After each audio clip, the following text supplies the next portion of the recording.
Hi guys, welcome back to Car Focused. Now I've just actually finished filming my Mark III Focus Estate video. You probably noticed I'm wearing the same clothes, I'm in the same car, and I thought I'd quickly tag on another video onto the end of this, which I can release separately. But I want to talk about my Mark II Focus RS and future modifications. Now, you've already seen in my previous video that I've fitted the mount tune intake with the filter, the mount tune inlet plenum. I've also fitted some Rally Flaps M Sport mud guards as well, or mud flaps. And I've got more bits to go on as well. I've got the eye-back springs to go on. I've got the mount tune gearbox mount to go on. I've got a turbo hose which goes up to the crossover, which I need to get fitted as well, it matches my black mount tune boost hoses. I want to get a turbo recirc valve fitted. I'm probably going to go with a turbo smart one. Or maybe the mount tune one, but I'm not really too sure.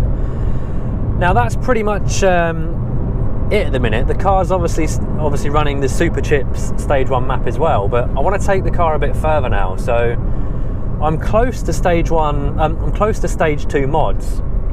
So the car's shortly going to have a Scorpion catback with catback exhaust with sports cat as well. And I'm then thinking about going full Stage 2 with a front mount intercooler and obviously a better map. Now, I've been looking at SCC Performance, their website, and I can get the Pro Alloy front mount intercooler and the Revo Stage 2 software.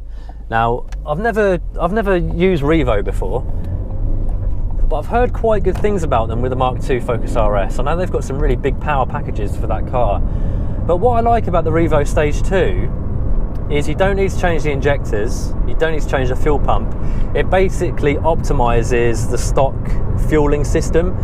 So I think it takes the car up to about 360 brake without the cost of having to change the injectors and the fuel pump.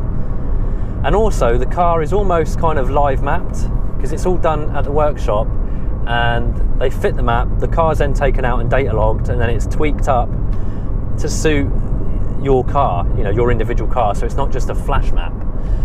So that's what I'm kind of thinking of doing. I'm thinking of getting the eye backs fitted that I've already got in the garage at home, getting some 15mm spacers at the front and some 20mm at the rear, getting the gearbox mount fitted, getting the turbo hose fitted that I've got, getting a recirc valve fitted, possibly a Simposer delete, and then going for the intercooler and the Stage 2 map.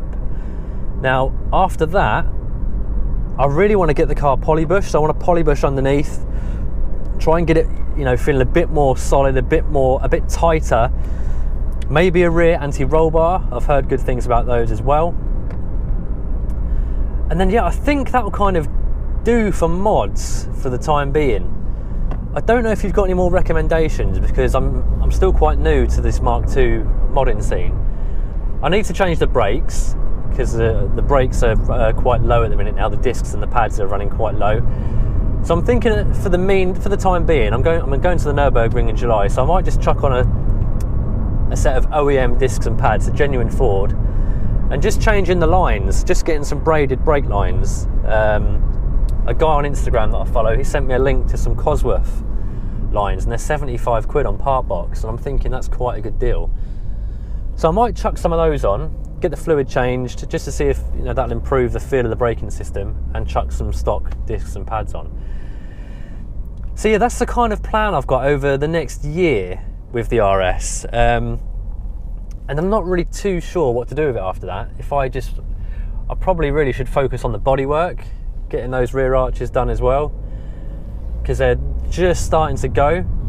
I want to get the vents done as well. And also I'm toying with the idea of switching the black wheels to silver, because I just think the silver wheels look better on the white car. So keeping the vents black, but changing the wheels to silver. So I might buy a new set and then sell my black ones. And talking of wheels, I've also just fitted some Michelin Pilot Sport 4S tyres to the RS. And I've taken it for a quick blast, and it's a different car with those tyres on. I had budget tyres all round. I had a different budget tyre on each corner of the car.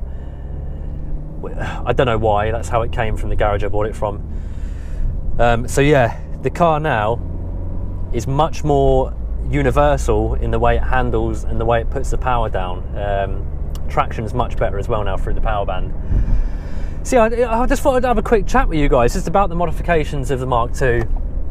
It's always interesting hearing your feedback. I know there are quite a few knowledgeable owners out there, so I thought I'd just throw it out there really. So please, by all means, let me know what you think of the Revo software. If there are any better alternatives. I know you've got the likes of Collins.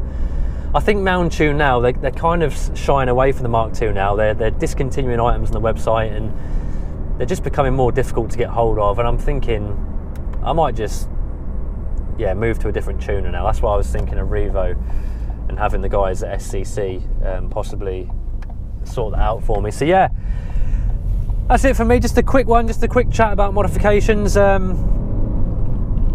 me know in the comments below, guys, and hopefully over the next few months I can start getting some stuff on video with the Mark II when the weather gets better and we get some dry days without salt all over the roads. But yeah, that's it, guys. Give us some feedback. So until the next video, as always, take care and I shall see you soon.